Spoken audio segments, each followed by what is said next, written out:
पूर्व शत्रुतारू टार्गेट रे थिले दुई जन युवक।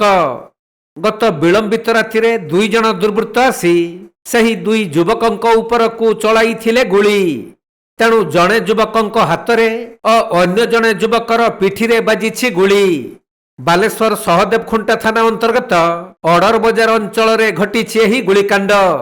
गुलीमाड़े गुरुतर होइथिबा दुई युवकंकु बालेश्वर मेडिकल रे भर्ती करी चिकित्सा चलिथिबा बेले पुलिस घटनार छानभिन आरंभ करिछि।